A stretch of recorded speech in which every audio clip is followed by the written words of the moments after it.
Hey, okay, guys. Hey, so I wanted to help you guys with your reading journal this year. And so I have this book right here.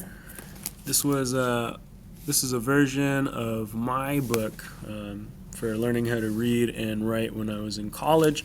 Helped me a lot. I still think about this stuff, and when I teach using this, I often learn stuff from it even now.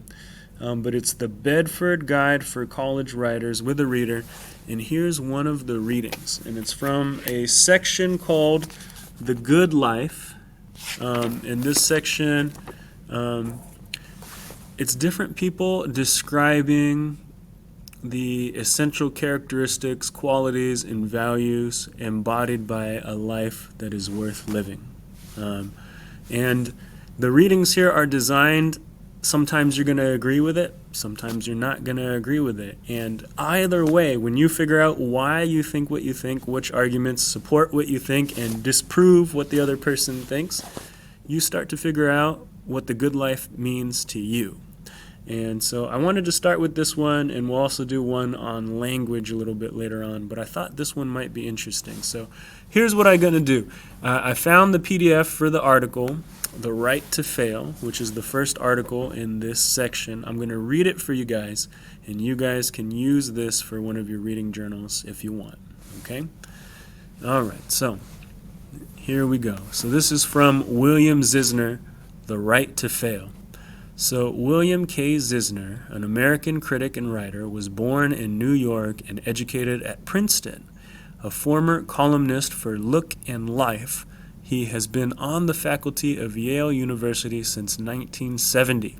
His books include Pop Goes America, 1966, The Lunacy Boom, 1970, On Writing Well, 1980, and Writing with a Word Processor, 1983. Okay? Here we go. I like Dropout as an addition to the American language because it's brief and it's clear. What I don't like is that we use it almost entirely as a dirty word. We only apply it to people under 21. Yet, an adult who spends his days and nights watching mindless TV programs is more of a dropout than an 18-year-old who quits college, with its frequently mindless courses, to become, say, a Vista volunteer. For the young, dropping out is often a way of dropping in. To hold this opinion, however, is little short of treason in America. A boy or a girl who leaves college is branded a failure, and the right to fail is one of the few freedoms that this country does not grant its citizens. The American dream is a dream of getting ahead, painted in strokes of gold wherever we look. Our advertisements and TV commercials are a hymn to material success. Our magazine articles, a toast to people who made it to the top. Smoke the right cigarette or drive the right car, so the ads imply, and the girls will be swooning into your deodorized arms or caressing your expensive lapels. Happiness goes to the man who has the sweet smell of achievement. He is our national idol, and everybody else is our national fink.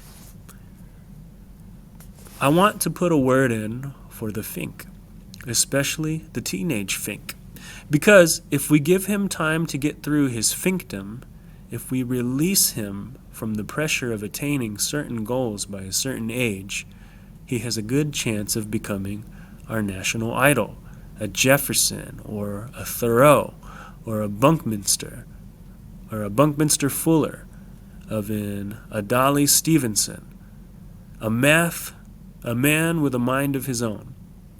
We need mavericks and dissenters and dreamers far more than we need junior vice presidents, but we paralyze them by insisting that every step be a step up to the next rung of the ladder. Yet in the fluid years of youth, the only way for boys and girls to find their proper road is often to take 100 side trips, poking out in different directions, faltering, drawing back, and starting again. But what if we fail, they ask. whispering the dreadful words across the generation gap to their parents, who are back home at the establishment nursing their middle-class values and cultivating their goal-oriented society. The parents whisper back, "Don't." What they should say is, "Don't be afraid to fail. Failure isn't fatal. Countless people have had a bout with it and come out stronger as a result. Many have even come out famous. History is strewn with eminent dropouts, loners who followed their own trail, not worrying about its odd twists and turns, because they had faith in their own sense of direction. To read their biographies is always exhilarating, not only because they beat the system, but because their system was better than the one that they beat. Luckily, such rebels still turn up often enough to prove that individualism, though badly threatened, is not extinct. Much has been written, for instance, about the fitful scholastic career of Thomas P.S. Hoving, New York's former Parks Commissioner and now director of the Metropolitan Museum of Art. Hoving was a dropout's dropout, entertaining and leaving school as if they were motels, often at the request of the management. Still, he must have learned something during those unorthodox years, for he dropped in again at the top of his profession. His case reminds me of another boyhood, that of Holden Caulfield and J.D. Salinger's The Catcher in the Rye, the most popular literary hero of the post-war period. There is nothing accidental about the grip that this dropout continues to hold on the affections of an entire American generation. Nobody else, real or invented, has made such an engaging shambles of our goal-oriented society, so gratified our secret belief that the phonies are in power and the good guys up the creek. Whether Holden has also reached the top of his chosen field today is one of those speculations that delight fanciers of good fiction. I speculate that he has. Holden Caulfield, incidentally, is now 36. I'm not urging everyone to go out and fail just for the sheer therapy of it, or to quit college just to coddle some vague discontent. Obviously, it's better to succeed than to flop, and in general, a long education is more helpful than a short one. Thanks to my own education, for example, I can tell George Eliot from T.S. Eliot. I can handle the pluperfect tense in French, and I know that Caesar beat the Helvetii because he had enough fermentum. I only mean that failure isn't bad in itself, or success automatically good. Fred Zinnerman, who has directed some of Hollywood's most honored movies, was asked by a reporter, when a man of all seasons won every prize about his previous film, Behold a Pale Horse, which was a box office disaster. "I don't feel any obligation to be successful," Zimmerman replied. "Success can be dangerous. You feel you know it all. I've learned a great deal from my failures." A similar point was made by Richard Brooks about his ambitious money loser, Lord Jim. Recalling the 3 years of his life that went into it, talking almost with elation about the troubles that befell his unit in Cambodia, Brooks told me that he learned more about his craft from his considerable failure than from his many earlier hits. It's a point, of course, that applies throughout the arts. Writers, playwrights, painters, and composers work in the expectation of periodic defeat, but they wouldn't keep going back into the arena if they thought it was the end of the world. It isn't the end of the world. For an artist, and perhaps for anybody, it is the only way to grow. Today's younger generation seems to know that this is true, seems willing to take the risks in life that artists take in art. Society, needless to say, still has the upper hand. It sets the goals and condemns as a failure everybody who won't play. But The dropouts and the hippies are not as afraid of failure as their parents and grandparents. So this could mean, as their elders might say, that they are just plumb lazy, secure in the comforts of an affluent state. It could also mean, however, that they just don't buy the old standards of success and are rapidly writing new ones. Recently it was announced, for instance, that more than 200,000 Americans have inquired about service in VISTA, the Domestic Peace Corps, and that according to a Gallup survey, more than 3 million American college students would serve VISTA in some capacity if given the opportunity. This is hardly the road to riches or to an executive suite. Yet I have met many of these young volunteers, and they are not pining for traditional success. On the contrary, they appear more fulfilled than the average vice president with a swimming pool. Who is to say then if there is any right path to the top, or even to say what the top consists of? Obviously, the colleges don't have more than a partial answer. Otherwise, the young would not be so disaffected with an education that they consider vapid. Obviously, business does not have the answer. Otherwise, the young would not be so scornful of its call to be an organization man. The fact is, nobody has the answer, and the dawning awareness of this fact seems to me one of the best things happening in America today. Success and failure are again becoming individual visions, as they were when the country was younger, not rigid categories. Maybe we are learning again to cherish this right of every person to succeed on his own terms and to fail as often as necessary along the way.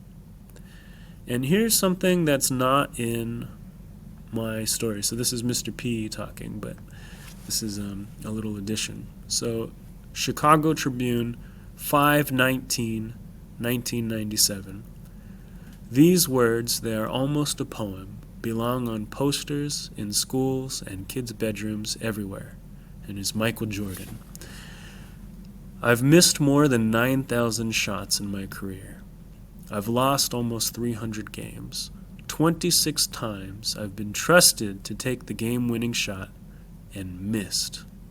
I've failed over and over and over again in my life, and that is why I succeed. Michael Jordan. You may recognize them from the script of a recent Nike commercial showing Jordan exiting his car under the United Center and entering the arena. The spot may or may not be a good way to sell shoes, but it's a great way to promote a critical and often overlooked truth about failure and its integral relation to success. Those who are afraid to fail will coast through life and never come close to their potential. Failure, honest failure despite genuine effort, is an underrated teacher and motivator, as well as a sign that one is striving at close to full capacity. If you're not failing from time to time, you're not pushing yourself. And if you're not pushing yourself, your life, when you look back on it, is destined to be a sorry litany of mightas and couldas.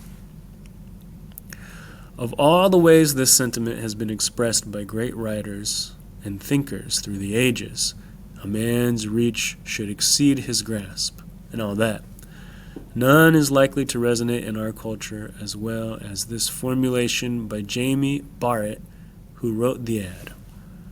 Barrett's words, reproduced above, with line breaks supplied by Nike, the result of conversations with Jordan, said Nike spokeswoman Visir Corpus.